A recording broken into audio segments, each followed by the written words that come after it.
Episode of the Atlas Society Ask. My name is Lawrence Olivo. I'm the associate editor here at the Atlas Society, the leading nonprofit organization introducing young people to the ideas of Ayn Rand in creative ways, such as through animated videos or graphic novels. Today, our CEO, Jennifer Grossman, is getting the day off, and we are joined by the Atlas Society's Senior Scholar, Dr. Stephen Hicks, and Senior Fellow Robert Tracinski for a special webinar discussing the philosophy of history. Before we get started, I want to remind everyone, whether you're on Zoom, Facebook, Instagram, YouTube, Twitter, LinkedIn, please put your comments in the comment section. We will be trying to get to as many questions we can near the end of this webinar. And with that, I'll pass it over to Stephen. All right, thanks a lot.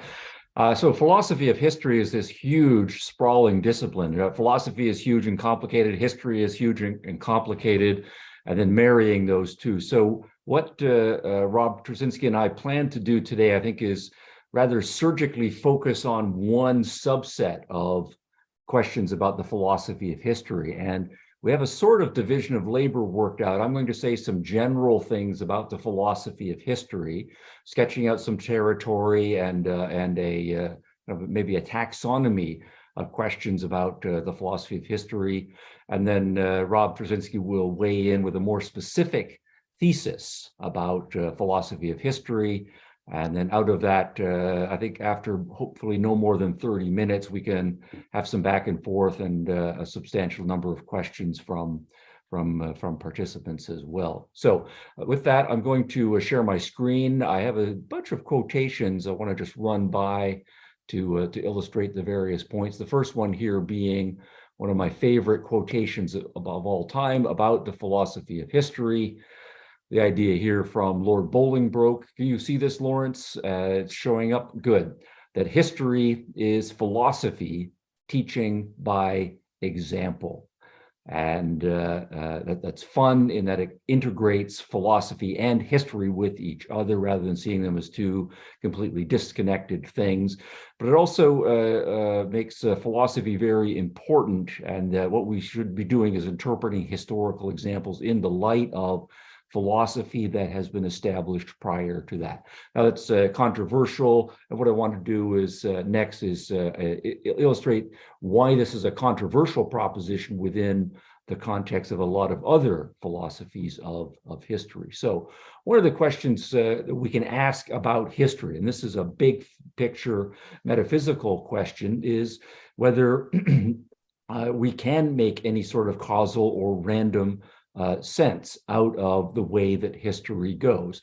And one of the theses about history is a negative thesis, which is to say there are no patterns, there is no consistent causality at work, or that there are so many different causal factors that nothing emerges from history. So history is a series of accidents or is a series of things that are more or less random. And so all you can do if you're writing history is piece together a number of anecdotes, but beyond that, to try to see that history has a plot or a direction or a constant theme that runs through it, that's a mistake.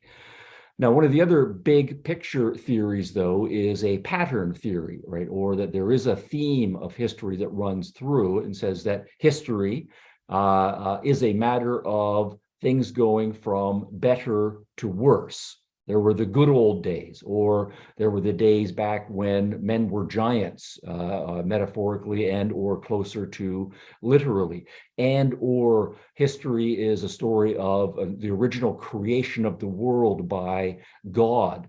And God made the world great and beautiful, but since then, human beings have been increasingly messing things up, and so things are getting worse and worse. And so the right way then to read history is from a past good state into a series of progressively worse states, and where it's going to go in the future, there's some variation there. Another variation on this big picture is to say that no, it's not always that things get worse. Sometimes things do get better, but there's no permanent resolution to this. Instead, history is one of endless cycles of things improving for a while and then collapsing and going into a decline phase, and then we regroup and things get better for a while. And so at various points along the line, we might be more pessimistic or more optimistic, but to the extent that we are informed and we scale back, that we realize it's the same things over and over again. And the pattern then is ultimately a cyclical one. Then the other pattern possibility, of course, is then to say that things are getting better than they are, and that history overall is a matter of improvement. And this is sometimes called the progress theory of history, that the right way to read history is to say that things were worse for human beings in all sorts of ways overall, and that we have been improving, or whatever the forces of history are, they have been improving things over time. Now, it might not be a straight line linear progress. It might be a matter of 2 steps forward, 1 step back. But ultimately, the condition of human beings is improving. Now, that's one way philosophy of history is often portrayed initially, that the author will lay out one of these big picture reads of the way history goes, and then proceed to adduce evidence of various historical episodes in support of that particular thesis. Now, a closely related question to this is to say, if we think that history is a matter of decline or progress or cycles, what is causing the progress, or what is causing the decline, or what is causing the cycles to go through the various cycles that they are? And here we have a variety of metaphysical theses. People's metaphysics then immediately comes to the fore. Typically, people will say there are any number of causal factors at work in the universe, but they will give pride of place to one. The most common, and probably the most prominent one historically, has been to say that the number one causal force in the world is God, a god or the gods, that gods have a huge amount of power relative to everything else, or all of the power. And so what you should do is read history as the history of God's plan for the world. So, for example, here's one from Hegel, who's offering a somewhat secularized version as we get into the modern world. This is from the early 1800s. The truth then that a providence, that of God, presides over the events of the world, consorts with the proposition for divine providence is wisdom, et cetera, et cetera. So what's happening in the world is God manifesting his plan for the world. Now, other philosophies of history will say that there are no gods, or that the gods are relatively weaker, and they will then give naturalistic causal forces pride of place. And then we can run through which of those naturalistic causal forces one thinks are the most important ones. So, for example, here's Ortega y Gasset offering a biological force. And so we might say that human beings are primarily biological beings. We are driven by, say, the sex instinct, or we are driven by aggressive instincts, and that causes us to go to war. And so ultimately, human beings are biologically competing and interacting with each other over these basic biological drives. And so, we might dress things up culturally a little bit, but ultimately the history of the world is driven by biology. Now, in this case, we have, in the case of Gasset, a kind of vitalistic, that human beings have more or less vital biological energy, and it manifests in various ways. And so religion and law and politics and everything else are ultimately manifestations of these biological forces.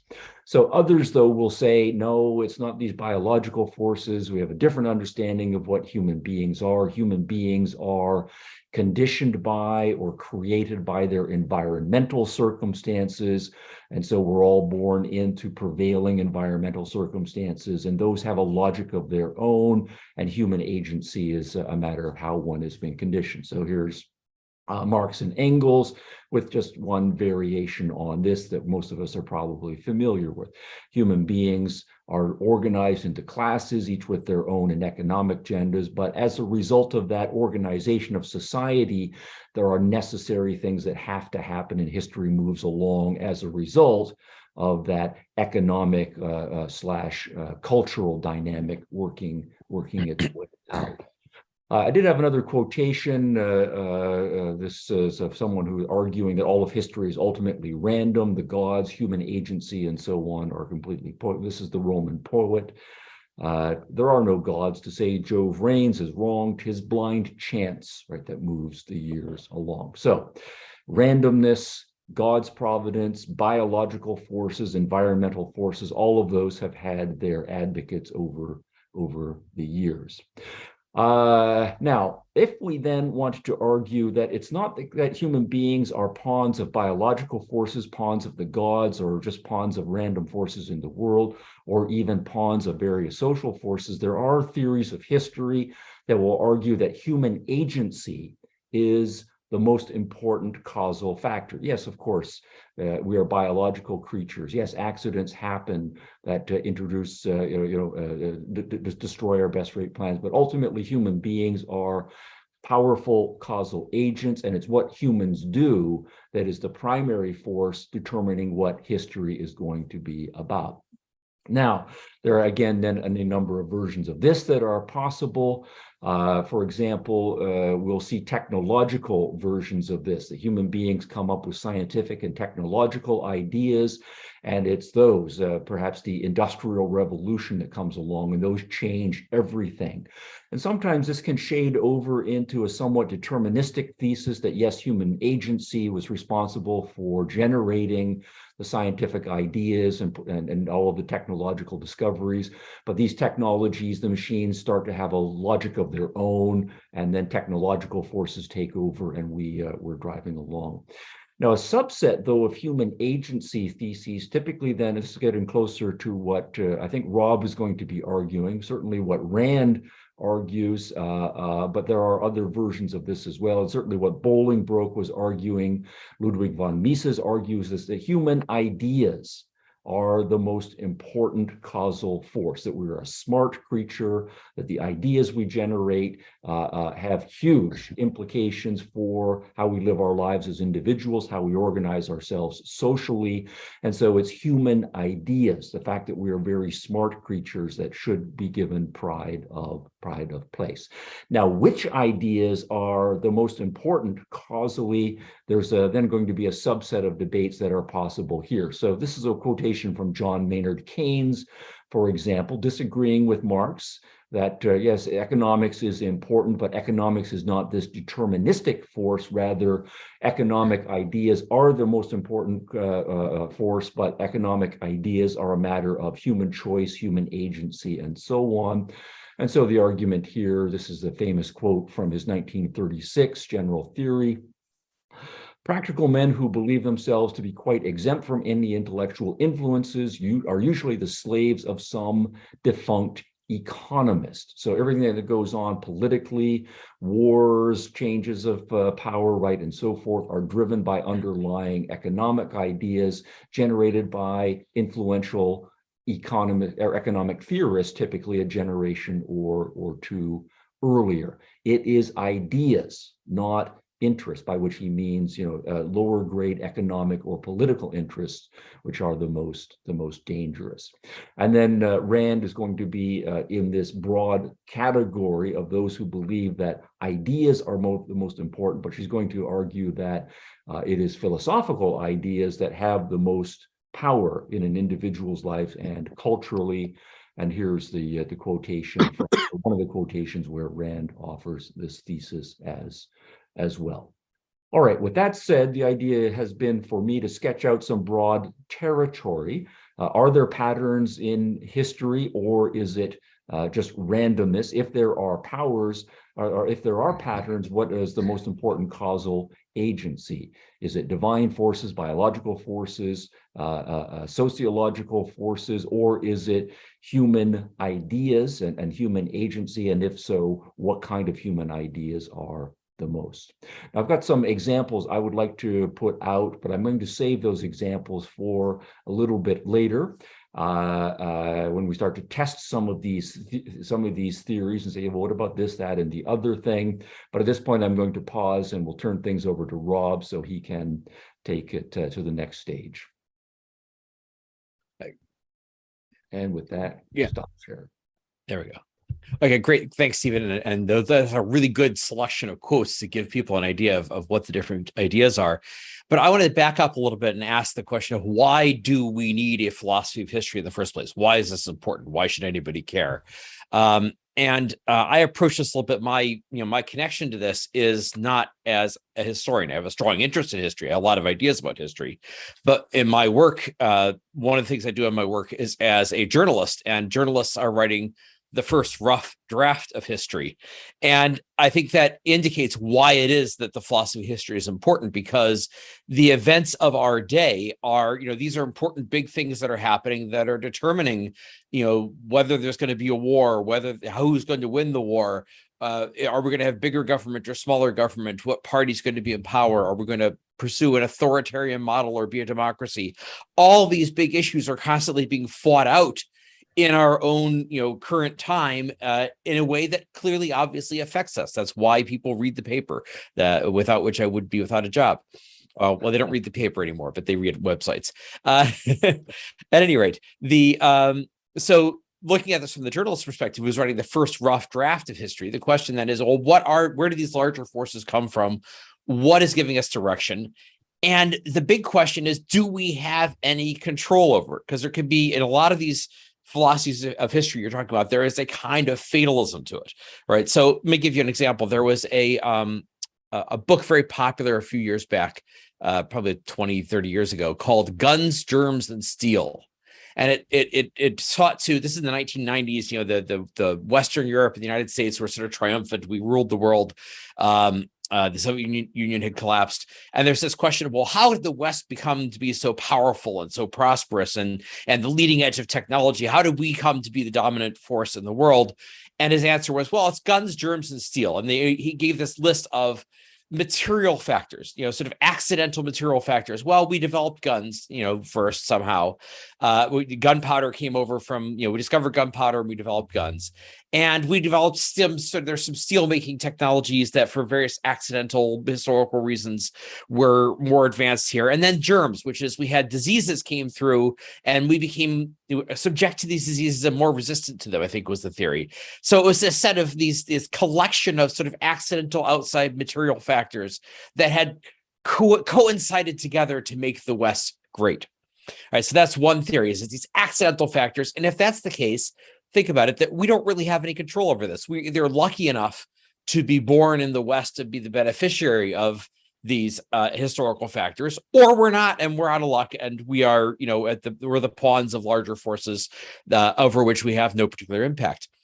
Another version of this is there's the great man theory of history. So this is the idea that every once in a while a great man comes along who, through the sheer force of his personality, affects things. So it's a Napoleon, or now this history has a really bad, this view of history has a really bad track record, because it often leads people to look for a great man who's going to help, who's going to save us now, right? So I was reading a while back Albert Speer's memoirs. He was the sort of one of the right-hand men to Hitler, and talking about why it is that he was basically pulled into Hitler's orbit and looked up to him.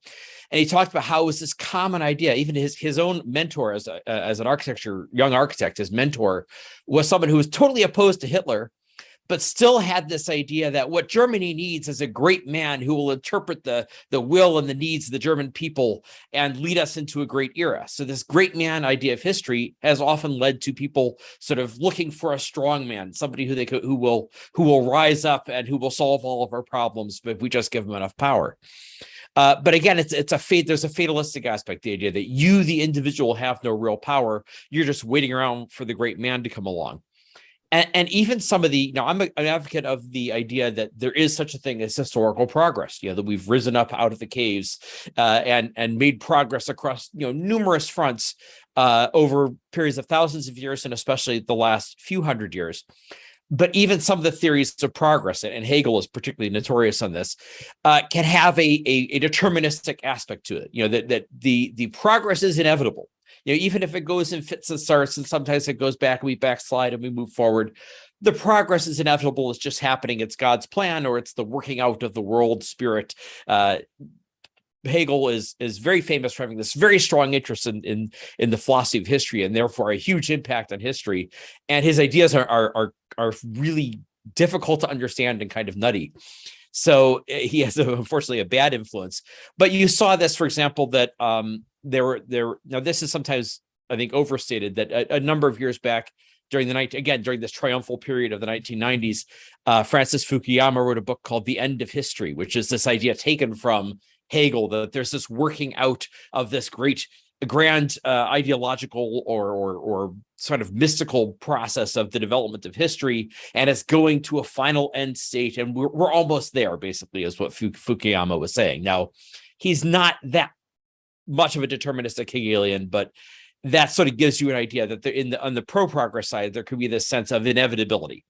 So the reason why we need a philosophy of history is to understand why it is, what are the factors that determine our fate as individuals living in this society that's moving in certain directions, but also to tell us, do we have any control over it? And if we have control over it, what does that control consist of? What is it that we actually can do? And the appeal to me of the value or the benefit of the sort of objectivist theory of history. The objectivist theory of history is ideas move history. It's the idea that if we have certain ideas, if we develop certain ideas about how we gain truth, how we organize our society, what should be the principles behind our government, if we develop those certain ideas and then put them into practice, that's going to determine the results. So if a great example of ideas determining history is, you had I grew up in the 20th century during the tail end of the Cold War, and you had this wonderful sort of like a laboratory experiment of history, where you had places like Hong Kong versus mainland China, or East Berlin versus West Berlin, where you had two different societies side by side, ethnically the same, all the other factors are the same. The only difference is that these societies are organized on different ideologies. So West Berlin is on a liberal democratic Western pro-free market model, East Berlin on a totalitarian communist model, or Hong Kong on a British liberal, not democratic Hong Kong per se, but a colony of a democratic society, and a very much of a pro-free market society, and then very, very unregulated, very untaxed relative to the rest of the world, and then surrounded by mainland China, which had by that time was communist. So you had these laboratories where you could say, let's take two people in the same, two groups of people situated in the same part of the world, the same factors of climate, the same factors of raw material, natural resources, often has less natural resources in the pro-free market side, and the same ethnic group. Everything's the same, except you have two radically different set of ideas that people adopt and use as the basis for their society, and then see what happens. And then you had these experiments where West Berlin became, wealthy and vibrant and a dynamic society, and East Berlin was, they were still driving around the Trabant. This is the cheap car that made in the Eastern Bloc for decades. It was basically a single car design developed right after World War II, because it was the cheapest thing they could make, and they manufactured it for 40 years without any significant changes, and you had to wait on a waiting list for years to get it. It became this incredibly poor, backward, non-progressing society. And the same thing with mainland China versus Hong Kong. So you had these great historical experiments, and that showed, and then what that indicates to people is, by seeing these examples of when people implement a certain set of ideas, it leads to a certain result. Then you can make the decision to say, all right, we're going to implement the ideas that will lead to a successful result. We're going to adopt these ideas and implement them. And it gives us, now you as an individual will have relatively little control over everything, because you're the society of, in our case, the United States today, 340 million people. You as an individual, you have your one vote, you have your one voice. But the idea that ideas move history actually does amplify your impact as an individual, because having a voice can make a big difference. If you can advocate certain ideas, if you can convince others, you have more than just, I'm one person with one vote. You can have influence of other people. You can convince them to adopt a certain set of ideas and a more successful path forward that will secure, help secure your prosperity and your well-being and protect you from collapse into a dictatorship, that sort of outcome. So that's why this is a very empowering idea, right? That ideas move history, which means that you can move history by advocating certain ideas. Now, the one thing I want to add to that and just take a few minutes on is that within the sort of objectivist theory on this, which is ideas move history, I have advocated a minor variation. Now, it's something that it's a very small heresy, I suppose you can call it. But it's I found that in some of the things that ways Ayn Rand stated it, and especially in some of the ways it was interpreted by people who came in the objectivist movement who came after Ayn Rand, this idea of ideas move history came to be interpreted, I think, a little too much in a top-down way, and it became sort of the great man theory of history as applied to philosophers. So the idea is that, it's philosophers in the ivory tower. It's what they're teaching in the philosophy department at Harvard that really determines everything. And everything else kind of trickles down from there. And again, I thought one of my complaints about this is it sort of denies that sort of individual agency. And also I thought that it doesn't really explain the situation we're in right now. So one of the things that one of the rules of being a writer, you have to plug your book. So I wrote this book called What Went Right, An Objectivist Theory of History that sets forth these views. And one of the things I started with the title, What Went Right, is the fact of progress, the fact that the late 20th century into the early 21st century, things have actually been getting better, that especially at the end of the Cold War, a huge increase in the number of free nations. But that I pointed out that things didn't really change radically in the philosophy departments. What they were teaching the philosophy departments didn't get better in some respects, as you know, Stephen, with the influence of postmodernist ideas, it got worse in the philosophy departments, and yet things still kept getting better. So I advocate for a more decentralized, bottom-up view of how ideas affect history. That all ideas affect history. You have philosophical ideas affect history, but also so do people developing ideas about economics, people developing ideas about psychology, and also people grasping the elements of a proper social system, even on an implicit level, as has happened, the spread of free markets and of free societies, of liberal democracy throughout Asia and large other parts of the world. People are able to grasp the value and to some extent the nature of these better systems of organizing a society without necessarily having heard it first from a philosopher. They're able to adopt it from the bottom up. And I also go into the idea, and I think this is something we should discuss, about how history, ideas move history, but history also moves ideas. So one of the things I argue is it also goes the other way around. That philosophy moves history, but history moves philosophy. That philosophers come along and they draw from these lessons of history. They draw from the things that have happened, and sometimes draw new conclusions that no philosopher had ever thought of before, based on what has happened historically. So I think one example of that would be Ayn Rand coming after the Industrial Revolution and seeing what the tremendous difference that the science and technology and intellectual innovation had, the tremendous impact it had on human well-being and the increased quality of human life. And she then develops a whole theory about how, this is the basic plot of the theme of Atlas Shrugged. It's the theme of a lot of her philosophy about how the mind is the main source of production, is the main source of wealth.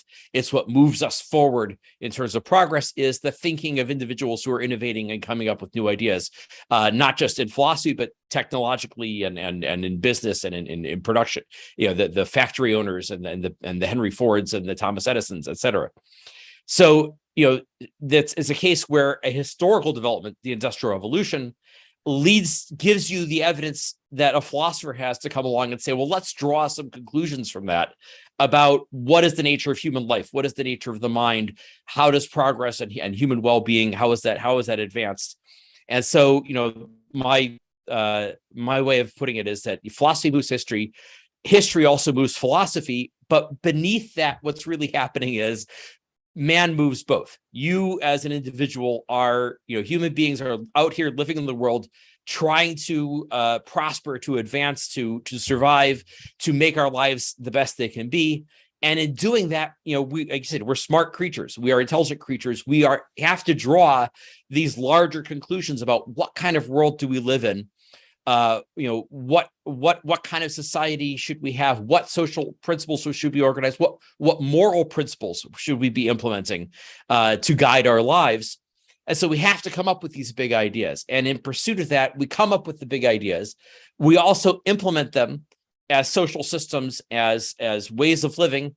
And then we also observe the results, draw conclusions from the sort of historical results of those ideas, and then form new ideas from that.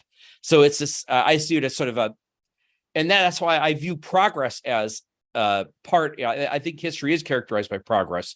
It's not an inevitable progress. It's a progress that occurs to the extent that we are putting ideas into practice, observing the results, learning from that, and then doing better and developing better ideas that we implement the next time around. So that's sort of my idea and I think that's the thing, is to get to the basis of this, that the basis of the idea that ideas move history is really that man moves history. Human beings move history. We move it by trying to draw these large conclusions about what is the nature of the world, what is the nature of human beings, what kind of moral system should we have, what social system should we have, and then putting that into practice and seeing the results. Okay, fascinating. I don't know, Lawrence, do you want to jump in at this point, or should we just have some back and forth with Robert and I? What do you think? No, there are some questions beginning to come into the chat, but I don't know if you want to capitalize on anything Rob just said. Yeah, well, actually, Rob said a lot of very interesting things, so I was a little worried that we would just take over the whole rest of the time. But yeah, do want to take up this, this thesis about ideas moving history as fundamental. I'm reminded there was a lecture I heard from Alan Charles Kors, who was a great historian of the Enlightenment at University of Pennsylvania. But he made a remark about history. He said, if you were to take a more biological focus on human beings and see them as continuous with the animal kingdom, you would then compare human history to the history of various other animals. So, in his example was the wildebeest. The hundreds of thousands or millions of them, roaming African plain, and say, here are, animals that are creatures of biology and environment. But if you were to write the history of the wildebeest, it would be the same story over and over and over again, however many hundreds of thousands of years you wanted to go back in human history. But something distinctive happened in the case of human beings. Now, we are in part creatures of biology and creatures of environment, but human history is this almost endless diversity, and we're still just scratching the surface of all of the stories about what humans can possibly do. So there has to be something unique about humans, and that unique thing is we have a big brain that generates all sorts of ideas, right, about the world, ourselves, and our place in it. And human history then is what we do with those various ideas as we try them out in life. So this idea that it's just environment or it's just biology is certainly much too reductionistic. Now, what's interesting then is this, and Rob is adding his proposed minor variation to the objectivist theory. So I want to explore that a little bit. Maybe we travel in different circles, but my understanding of the objectivist thesis was not that there was an institutional theory necessarily built into it. So, and I do agree, and I did hear this floating around, that somehow we philosophers were special in some sense, and we were at the top of the social pecking order. And that we came up with these ideas in our ivory tower, and that then we issued these ideas that function kind of like orders for the rest of the troops to follow. So we're like, generalissimos, and so we pat ourselves on the back and so on. Now, I'm turning that into a cartoon. Well, I would say there is that top-down thesis, has to be false if it is institutionalized.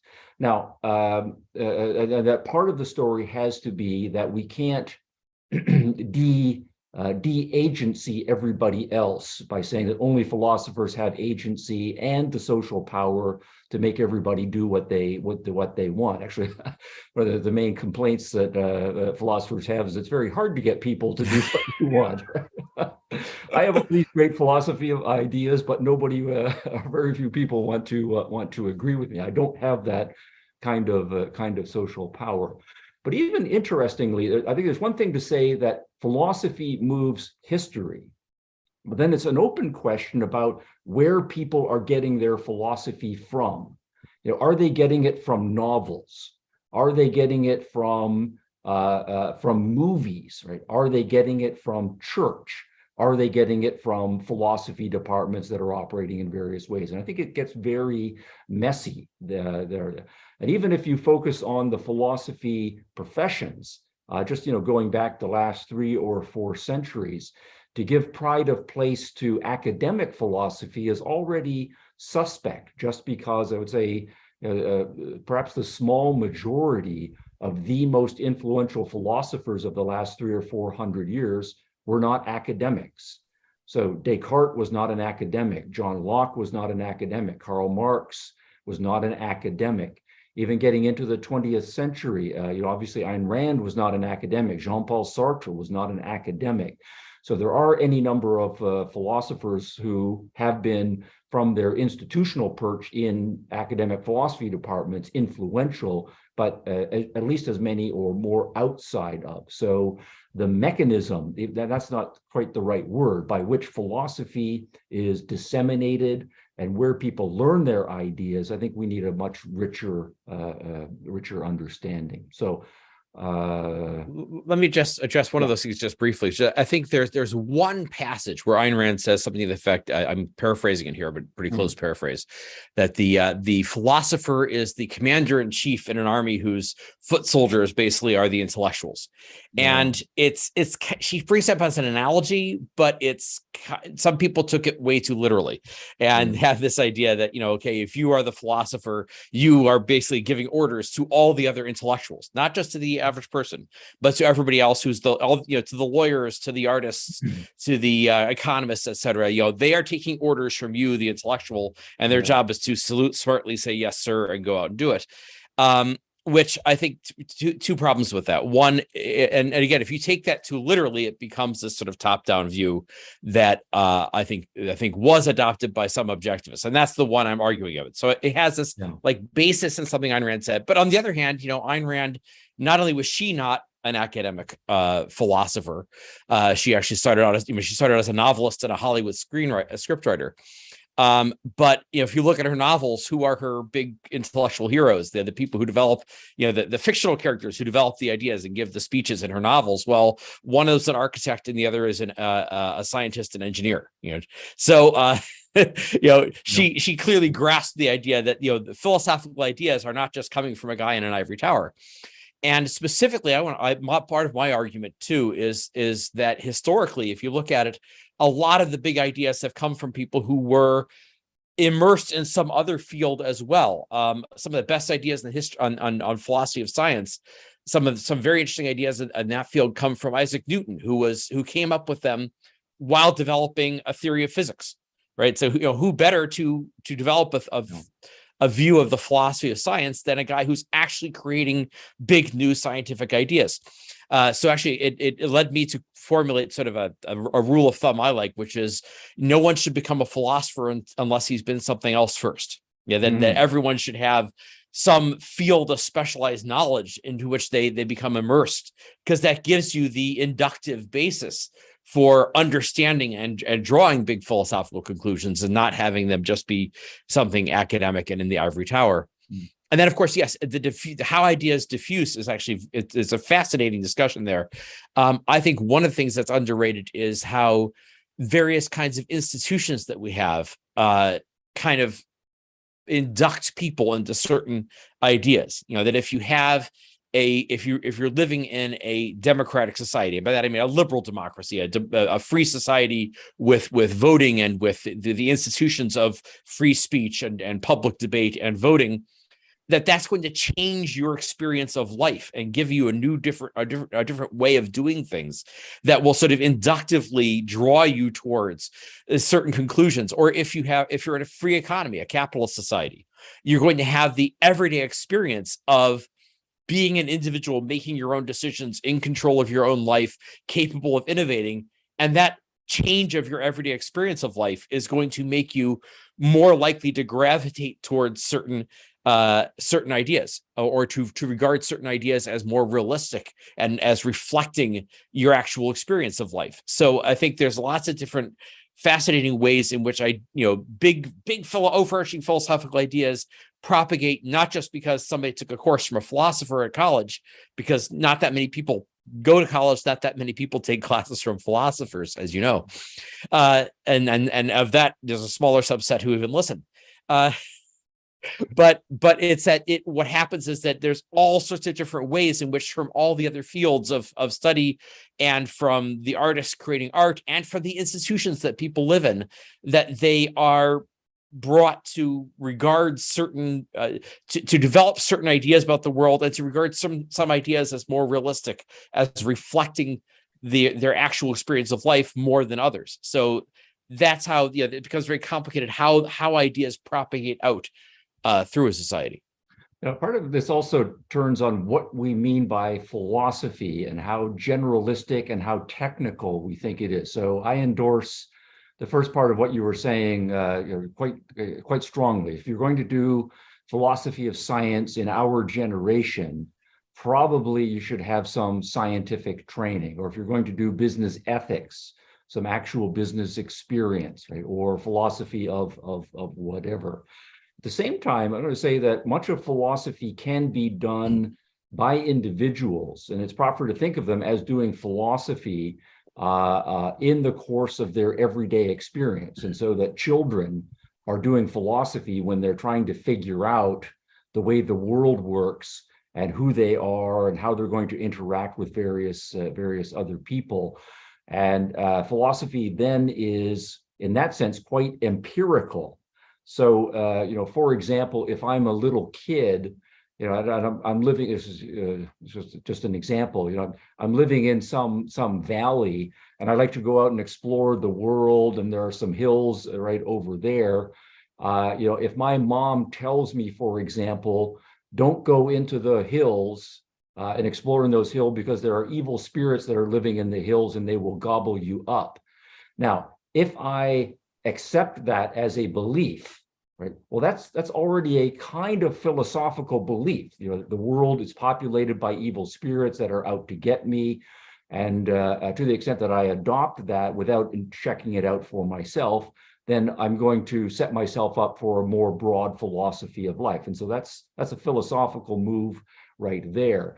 If by contrast, I push back against my mom and I say, well, maybe I wouldn't tell her this, but I actually snuck up into the hills several times, and I found some new metals that are fun. Dad is a metalsmith and so on. I found a new source of metals out there, and I really plan to go and explore those hills. And I didn't see any evil spirits out there, so I'm not going to believe in them. That's already setting myself up for a more mature kind of philosophy, but it's being empirically driven. I'm learning it from myself. I don't need professional philosophers to be telling us this. So philosophy can be done by individuals empirically. It can be learned by professional philosophers when I go to university and I sit in a class. But as we started to talk before, there are all kinds of other cultural mechanisms by which I can pick up philosophy as well. So we do need to sort that out much more. Okay, Lawrence wants to jump in. Sorry, we just got 15 minutes left. Rob, if you want to quickly... I want to do one very, very quick thing before that. One thing that I think is a key differentiation to make is there's such a thing as implicit philosophy versus explicit philosophy. And I think that, implicit philosophy basically means you have an idea without fully being able to name it or recognize it. And I think a lot of, if you want to talk about and that's what Keynes was getting at when he says, practical men who think they're not have nothing to do with the world of ideas are the slaves of some defunct economist. Oftentimes people have better or worse implicit ideas than their explicit ideas. And a lot of, I think, the effective ideas on people's actions can be explained often as a conflict between the implicit and the explicit. Yeah. One of the key things, to give an everyday example, is, we live in a society in which it is, being selfish and being self-interested is considered the worst evil. Though, if you want to call somebody, make somebody sound bad, you call them selfish. It's used all the time. It is as a general label for something bad. But at the same time, most people actually live in the everyday life by a code of what you might call rational self-interest. They actually pursue their interests. They go out and they make money. They support their families. They buy houses. They buy cars. They're doing things self-interestedly to improve their own lives.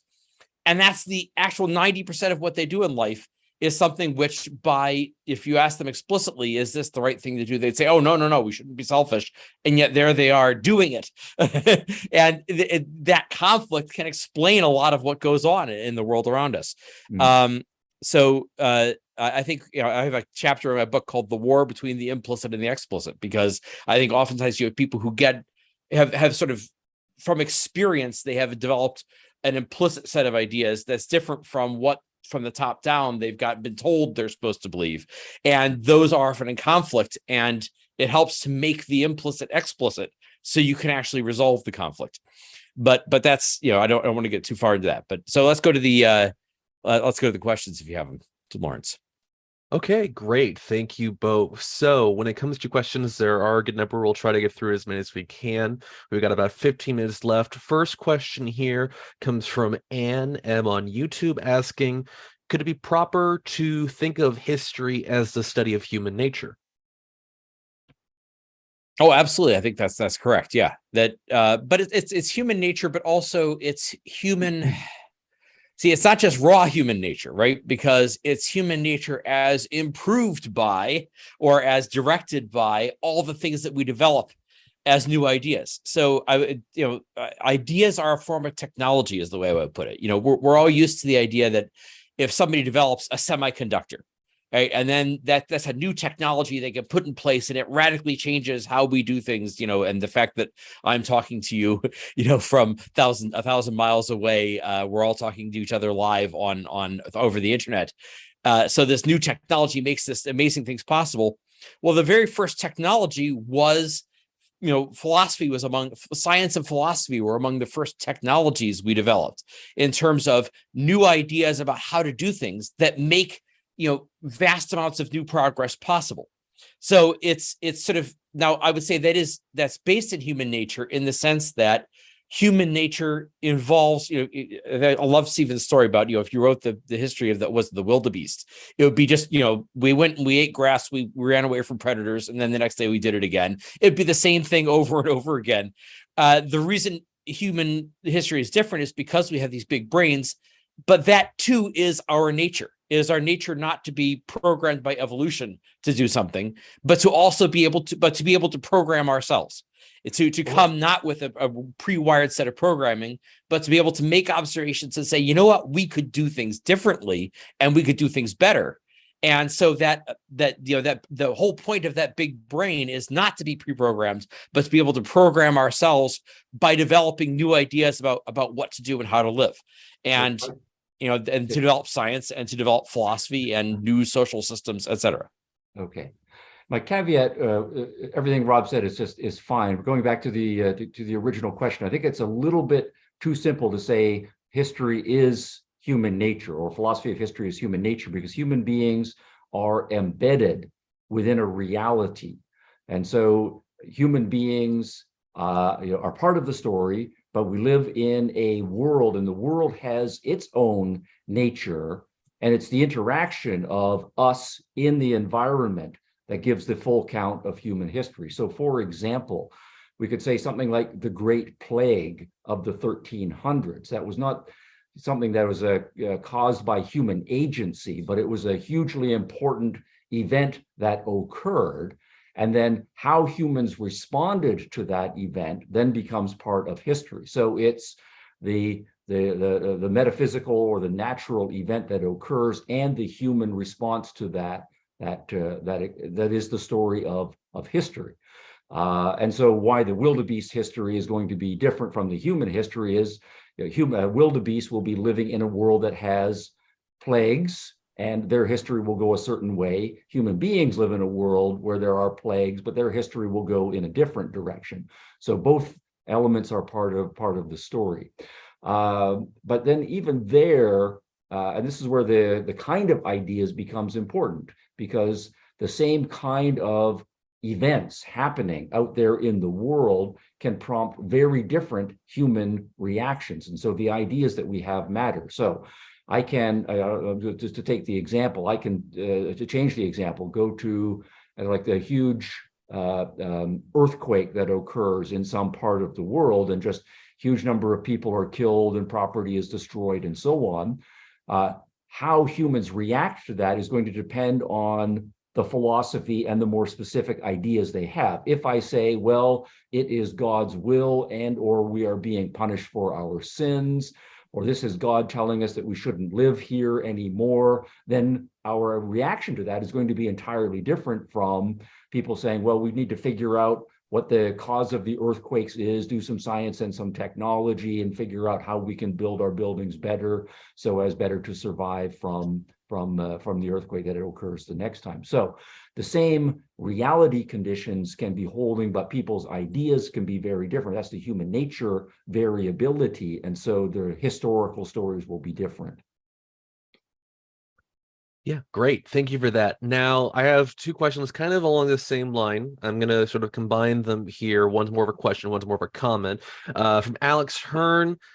Nassim Taleb argued that the idea of historical black swans or unexpected events that have an outsized historical impact. Where would you put this view in the various philosophies of history, and how would you judge its validity? And this is kind of tying into what Philip Coates is saying, that there are sometimes these very big events in history that radically can change the course of how people are going to think and develop, such as when the Persians invaded Greece. If they won, perhaps Athenian democracy would not have come around. So what are your thoughts on that? Well, one of my thoughts, I'd say from the journalistic perspective, one of my thoughts is I am continually amazed at how impervious people are to big events sometimes. September 11th was one that really got me that way, because I thought, oh, a lot of things are going to change. And then, a few years later, everything went back pretty much to the same. There's a story that Dashiell Hammett, the mystery detective fiction writer, wrote about how, I like to tell this one, that Sam Spade, his fictional detective, is hired to find a guy who disappeared. He left his wife. He disappeared years earlier, and his wife wants to track him down and find out what happened to him. And he finds out that, the guy's story, that he was walking down the street one day when a beam almost fell on his head from a construction site, and it caused him to question his life and to totally do things radically. He left his wife, he left his family, he went on a series of adventures, and he says, and then beams stopped falling from the sky on his head, and he went back to exactly the same life he had before, just in a different town. Same job, same kind of job, same kind of wife, same kind of family. It went back to normal, and human beings will tend to do that. A big event will happen. It will be a crisis.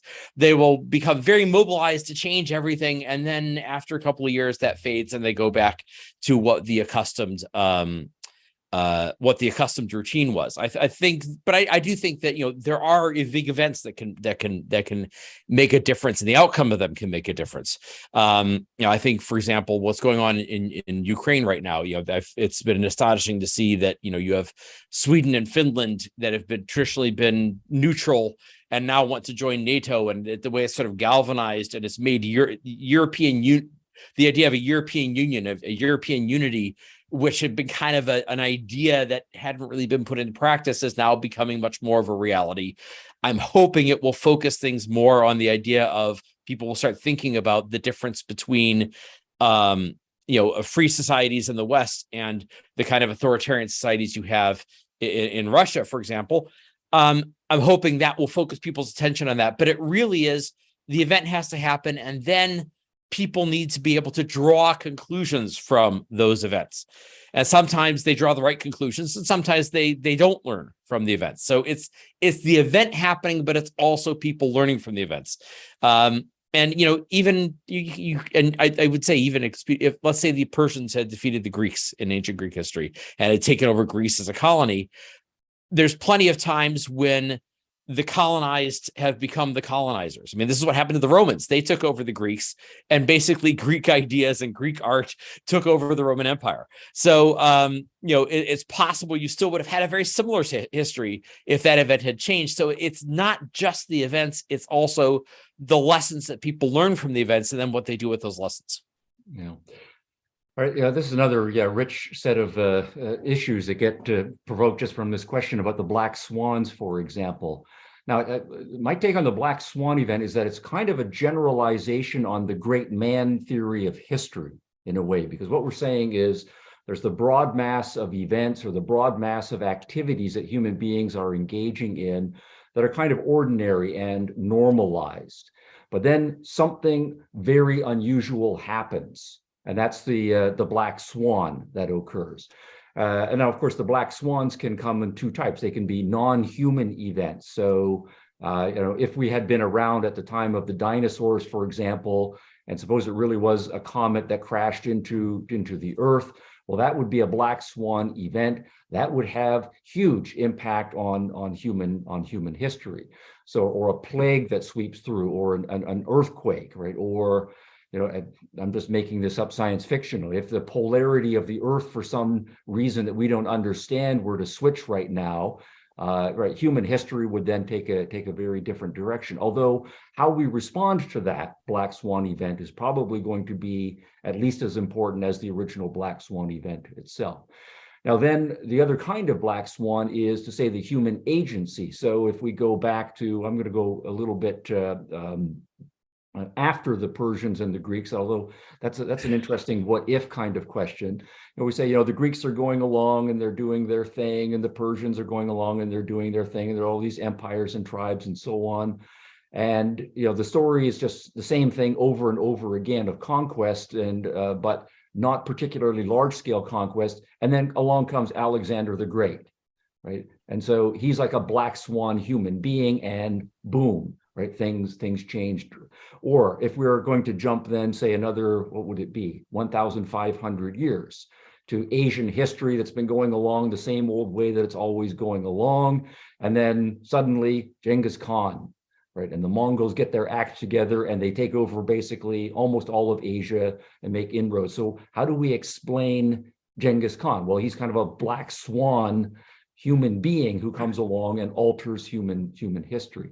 Now, another question, though, I think has to do with what you take as the beginning and the end of the black swan event and its implications. So are we trying to explain events where the effects last for 10 years, for a century, or 500 years, and what counts as a black swan or doesn't partly seems to depend on what time frame we are thinking of. So there's a lot more that needs to be said about this question.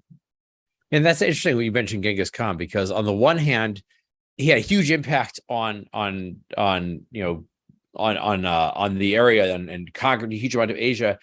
On the other hand, the Mongols are one of these civilizations that had this vast geographic footprint and have almost no cultural footprint. Right. So 2 centuries later, right, it's not very much, and that becomes a time frame. A Mongol philosophy, a Mongol art, and Mongol. I do think Mongol political systems have an impact. We talked about this with Ukraine. That and a similar point can be made about the Spartans compared to the Athenians, right? Okay. Or the Phoenicians and the Carthage versus Rome. Carthage was defeated, but the Carthaginians didn't really have any cultural. There were these people who had vast empires and huge influence in the Mediterranean world, and no real cultural legacy they left behind. So it is a matter of there are black swan events and there are big things that happen, but the impact tends to fade over time unless there's some new idea or new lesson or something that people learn as a result of this, or something so that's the human agency point. What do we What lesson do we learn from it, or how do we react to it, given our previous ideas that we already hold? All right, we're coming out here to the last 2 minutes, but I'll give you this. We'll do this last question. I apologize to everyone who didn't get a chance. But for this last question, I want to do. Kira Stenner says Rand was able to shape her philosophy thanks in part to coming after the Industrial Revolution. Do you think her philosophy still applies now as we enter the digital revolution? So if y'all want to just give your lightning round responses to that.